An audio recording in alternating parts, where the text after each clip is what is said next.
Si torna a togliere le mascherine. Sai i discorsi? Devi farmi ti dice, passa la mano. Vieni a vedere, lo do, una e mezza.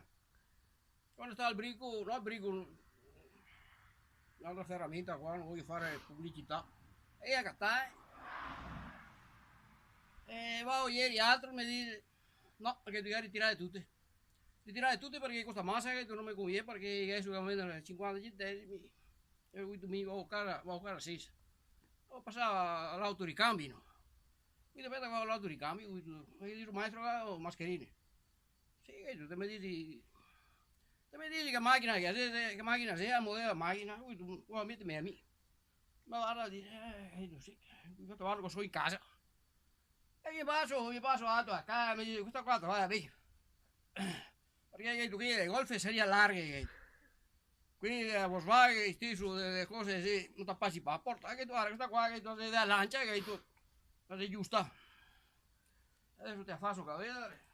Sì.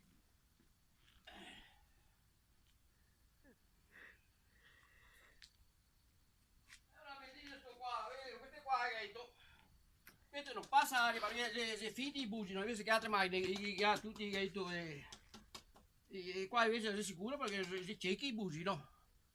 Adesso che faccio vedere la dimostrazione.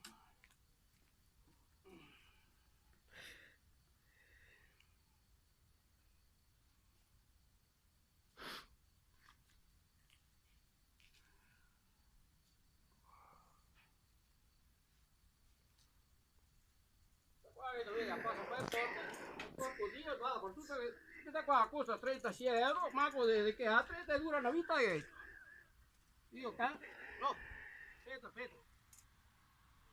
Guarda, non si muove, ti guarda il naso, la bocca, i musacchi, e dopo il dito, invece di buttarla in lavatrice, te vai all'autolavaggio, e ti vai a casa, ti sia a posto, quindi maestro grazie, che meglio a fare che abbia fatto.